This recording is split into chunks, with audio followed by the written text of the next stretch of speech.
Welcome back to the channel, Orcs of Magic here, and it's Jordan here. And by judging by some of you who are probably a bit shocked from the title of this video, yes, this is a $10 modern deck. Now, reasons why we've done this actually is we have been challenged, ladies and gentlemen. Yes, James, the wise owl over at Master of Magics, throw down the $10 gauntlet. He is basically doing it as part of a hashtag, which is hashtag NTG Recruiter. Or recruitment, I can't remember exactly, I'll get it right for the video as displayed here. And basically the idea of the deck is that you can build a $10 paper deck and you can give it to someone. So, you know, he threw out the challenge. I thought it was very interesting. And, one, I panicked because I was like, what the hell do I build for $10? Because every good card I want costs at least a minimum of $1, and that means I can't run everything I want. So basically, I had to go to the drawing board, had to think very hard, very carefully, and as you see by the title of the video, we have gone Red Spirits, ladies and gentlemen. Yes, bit of an unusual tribal. You say, can't help but do tribes lately. I need to get off tribes. I need to look at that. Anyway. So, basically, what are we trying to do? Well, one of my favourite cards, well actually two favourite cards are in this deck, and so I wanted to play these, which is Impact Tremors and Raid Bombardment. Now, basically with Impact Tremors, whenever a creature is enter the battlefield, it'll deal 1 damage to each opponent, and Raid Bombardment, whenever we attack with a creature that's power 2 or less, it will deal 1 damage to target defending player. Sorry, you say a target, so you just say the defending player. So it's very sweet in that regards of, we've got a lot of small weak creatures, they can be pumped up, there are ways we've got things like that, and but we can do a lot of fun tricks with it. So to begin with, we're basically on the creature package, we are running a 4-off of Glitterfang and a 4-off of Scorched Rusulka. The Glitterfang is amazing, it's a 1-drop, 1/1 for 1 with haste, and at the end step it comes back to our hand, so we get repeatability. So as you can see where I'm going with this, this obviously helps with the Impact Tremors, and it can also help with Raid Bombardment quite nicely. Scorched Rusulka, it's a 1/1 for 1, you can pay a single red and you can sack a creature, so it doesn't have to be it can be any other creature, and we get to ping for 1 damage. So late game, these can swing the tide very nicely.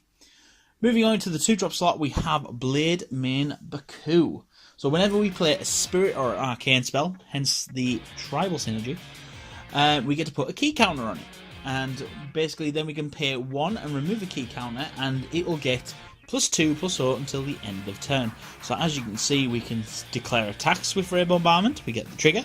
We can then start pumping up to either trade, or we can even just do it for the value of getting some bit of damage in here and there. So it's a very good mana sink late game. Moving on into the 3-drop slots, this is where things start to get a bit fun and interesting. To begin with, we have Cunning Bandit and Manichi the Fevered Dream. So, Manichi the Fevered Dream is a very interesting card. I actually put it in there because one problem our deck will have is walls. Anything that's starts getting a couple of over 2 toughness starts to become a problem. So I actually figured, oh well, hang on a minute, we can actually have a bit of fun. With Manichi, he's a legendary creature, he's a 1/2 for 3, but you can pay 1 and a red and switch each creature's power and toughness. So suddenly, you know, if they've put walls out, suddenly if there's any 0/0x creatures, you can kill them for 2 mana, very sweet. But also it helps pump up our creatures and various things like that. Obviously the Blade Man Baku, if we're going to lose it, we can actually switch his power and toughness so we can save it, which is rather sweet. With the Cunning Bandit, obviously it has another sweet Spirit and Arcane synergy. For 3 mana it's a 2/2. Whenever we cast a Spirit or Arcane spell, it gets a key counter, and at the end of turn, if it has 2 or more key counters, it will then it says flip. Effectively transform, if you just imagine like that. So it flips, and then it becomes the Azamuki Treachery Incarnate.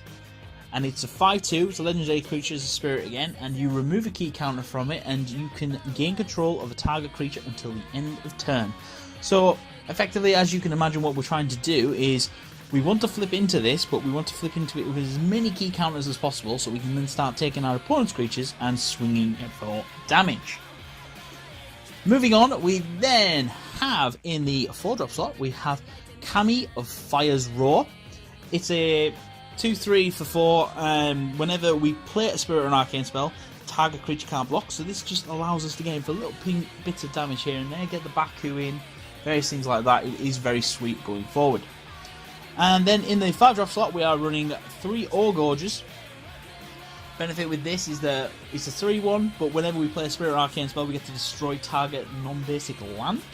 So, kind of going on a land destruction theme, sub-theme towards late game.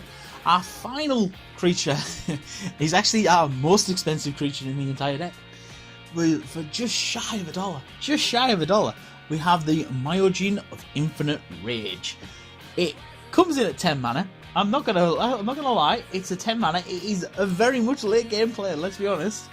But if you comes into play, it has a divinity counter on it. If we obviously cast it from hand, it also while it has a divinity counter, it is indestructible, and we can choose to remove the divinity counter for any time we want, and it'll destroy all the lands. So, for example, I don't know, they decide to path it. In response, you can go, fine, let's Armageddon the board and restart. Obviously, ideally, at this point, you sort of keep a land or 2 in hand, you know, sort of thing, as you go forward. But it's always fun late game from turn. If you somehow get this out turn 10 on perfect timing, yeah, that's going to wreck the game. It's going to be a bit fun. Moving on into the spells, the last spells that make up the deck, we have Glacial Ray. This is sort of a 2-mana shock, but it is an arcane spell, and it can target a creature or a player as well, so it's rather sweet. You can also splice it onto the arcane, which ties along nicely with our other spell, which is Unearthly Blizzard. For 3 mana and up to 3 target creatures can't block this turn. This just allows us to get in for that little bit of extra damage. Very nice going forward. And obviously, tying up with the Glacial Ray, for 5 mana you can stop 3 creatures blocking and hit your opponent for 2 damage as well. The last of the deck we make up is 23 Mountains. This obviously, we need 23 because we need to get 10 mana. And yeah, ideally playing a few things here and there. Obviously, it was tempted to go down Desperate Rituals, stuff like that, but you know, I'll say I don't feel like we have to cheat the Myojin into play, so felt it wasn't really necessary. Even with that all left over, I still have room for a sideboard, ladies and gentlemen. I'm actually impressed how well I've actually sort of built this deck. So, to begin with, we have 2 Tormod's Crypt. Obviously, that's to deal with any pesky graveyard shenanigans. We also run a 4-off first volley. This will ping a creature for a damage, and it pings their controller for 1 damage too.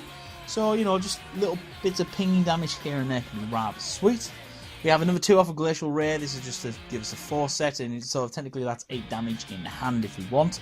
More if you're splicing onto the Arcane as well, which is very sweet. We then have Half Kami for a 2 mana spirit, and you can pay X and sack it to destroy target artifact with mana cost X. So don't notice that it just says target artifact, so we can get artifact creatures, we can get artifacts off the board. It's very sweet, trust me, it's going to be good. Going up against a sort of control strategy, my next sideboard card is a bit interesting, which is Gears of Adamaro. For 4 mana, it'll deal damage equal to the number of cards in target player's hand to that player.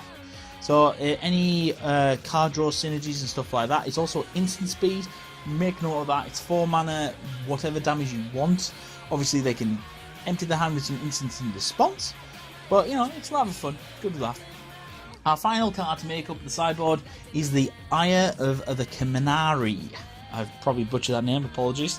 Again, this is an instant for 4 mana, and it will deal damage to target creature or player equal to the number of arcane spells in our graveyard. So as you see, the way we'd go forward is that if we're putting in a bit more removal, such as the first volleys and the Glacial Rays, we might as well bring in the Ire of Kemenari, and this allows us to bolt. It's effectively another little burn strategy. It can be quite nice going forward, so I'd highly recommend it. So anyway, this deck in its entirety, ladies and gentlemen, comes to on Magic on MTG Goldfish, brings it to $10.44. And the best bit is that I can actually build it for a bit cheaper than that, because I've actually already got several of these pieces and cards. I actually don't need to buy many, which is really funny. So In other words, to build this deck that I'm going to give away, I don't know who I'm going to give it away to yet. I'm very much debating on how to do it, whether it be maybe through a giveaway, sort of, you know, or I actually go and recruit someone into it. It's a bit hard, sort of thing. I haven't got much time before an upcoming holiday, sort of thing. So, well, maybe I should take it away and give it to someone over on my holiday. I don't know. But anyway, so tell you what, leave a comment below. Let me know what your thoughts and feelings are on this, and yeah, let me know what you think of the deck. I actually think it looks really sweet. And obviously, hoping to get some games in on Magic Online, because the Magic, obviously, this comes in at less than a tick. So I'm actually very tempted to play this in a league and see how it does. It's going to get butchered. If I manage to win a game, that'll be impressive. But it'll be good fun anyway, so we might as well have some laughs with it, because why not? So anyway, guys, thank you for tuning in for yet another video. I have been your host, Jordan here from Orchid Magic, and I am signing off. Thank you for watching the video. Please remember to hit that like button, it supports the channel for free. Also subscribe, and remember, if you don't want to miss any videos, hit the bell icon right next to the subscribe button. Thank you for watching again, goodbye.